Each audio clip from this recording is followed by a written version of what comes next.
Have you ever walked into your room, closed the door, turned off the lights, shut the curtains, sat down, and escaped into a video game? 2011's Ready Player One by Ernest Cline depicts the extremes of video game escapism by exploring a futuristic dystopian society run on the back of Oasis, a virtual reality simulator. In this chilling book, people live in a society in ruin, overrun by overpopulation, crime, violence, and economic collapse. And to avoid it, they turn to Oasis. Inside, they transform into anyone they want to be, hiding from the troubles of their own modern physical world. The escapism gets taken to an extreme in this book, recounting social isolation on a scale that just about anyone would find disturbing, such as people locking themselves in small homes for weeks at a time without going outside or eating. Oasis, for many, ends up becoming their reality.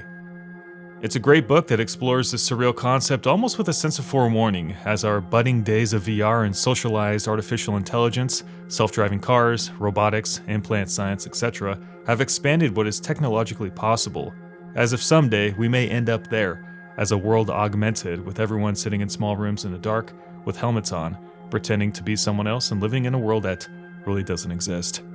The most important takeaway from Ready Player One is that, while the likelihood of AI simulations taking over the world is extremely far off, the underlying mechanism of escapism driving it is very real. If you don't see it or do it yourself, you can imagine it happen to someone else. Joe lives a life he doesn't like. He works a dead-end job and he feels like life is caving in on him. Every day he feels crushed with sadness. His manager is a total dick and makes his job a nightmare. So when Joe leaves the building every day, he's sad, depressed, and exhausted. He doesn't sleep well, eat healthy, or work out. When he finally gets home after driving through an hour of bumper-to-bumper traffic, he flops on the couch and turns to his favorite game, hoping to jump into a simulation to help him forget about how miserable his days are. Video games are fun to Joe, and playing a hero and rescuing the princess makes him feel good. Minutes, though, turn to hours, and soon it's midnight and he falls asleep without eating dinner. When he wakes up, the cycle happens all over again. Bob recently got fired from his job due to downsizing. Last year, his wife divorced him, and he barely gets to see his 3 kids. If he doesn't find a job soon, he'll lose his house, which is already in danger of going underwater as the economy has turned for the worst. Tammy never went to college. She works at a fast food joint downtown, her 4th job this year, and is approaching 30. She feels like she can never get a break in life, and eats frozen meals every night because she never has the time or energy to learn how to cook. She's also 50 pounds overweight and getting worse every day. As a result, she's often sad and thinks about going to the doctor to get medication for depression, but she can't afford the copay. Video games provide an outlet for escapism because they can make us forget about our troubles. The reality is, though, it's a temporary paradise. When we put down the controller hours later, actual reality sets in and we're back to square one. It's here, in the silent, dark night, that the true sadness kicks in, and it's hard to hide from it. You can think of escapism as a drug. Drugs help people feel better, but they have side effects and are usually not meant as a long-term fix. For other people, though, it's not a drug. People leading happy, healthy lives can dive into video game worlds and it won't affect them in the way that it does Joe, Bob, and Tammy. Bill, for example, plays his favorite video games every night for about an hour or 2. He's got a job he likes and a life he's content with. He's the hero of Hyrule on Monday, a dragon slayer on Friday, and an interstellar bounty hunter on the weekend.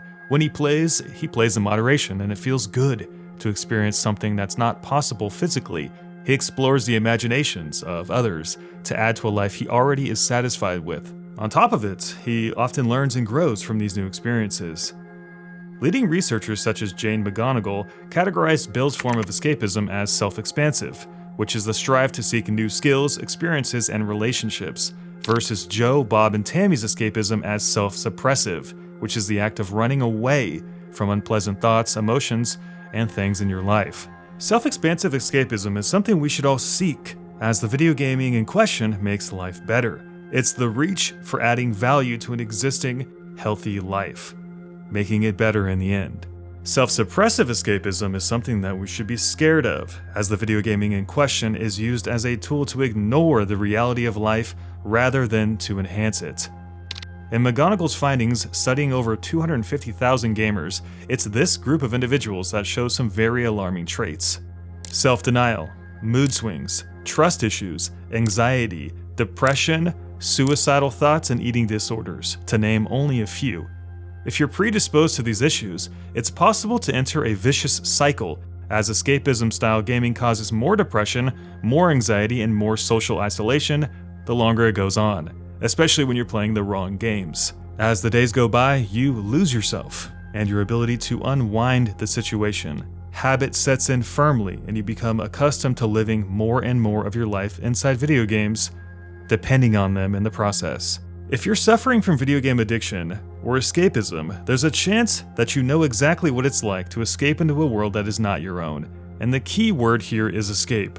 Not into, but from. If you're escaping from yourself, you might be running from your own life and your troubles, in the way that Parzival was in Ready Player One. I know this because I've been there. I was once very unhappy in my life, and I felt like I needed an outlet to make myself happy, but the truth is I was only delaying my own unhappiness. It captures us at our worst, and shackles those already unhappy into a state of simply make-believe, and it's compulsive. Escapism builds upon itself like an infectious disease.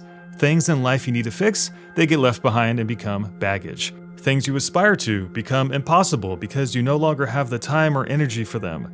Worst of all, you don't have the confidence in yourself to do them as the years go by, living in a state of continual simulation. It was only when I removed myself from the cycle of suppression that I began to understand that you shouldn't make video games your sole purpose in life, and that you shouldn't use them to manipulate yourself into feeling happy. Make yourself happy first. Once you do that, you can use video games as a supplement to add more happiness with gaming in moderation. This will help you find joy in gaming without having to rely on it. I don't think anyone wants to be like Parzival in Ready Player One, and I mean Parzival in the book, not the movie. For most of the book, Parzival can only really find happiness if he's inside Oasis. His environment is his depressant, and Oasis is his drug. Find your depressants in life. The things causing you to be unhappy or feel down about things. It might be money, your success or lack thereof, your relationships or lack thereof, or really anything. Identify those things and work on them. Take time to address the fundamental happiness of your life. Because when you truly do become happy, games will give you so much more in return than they ever did before.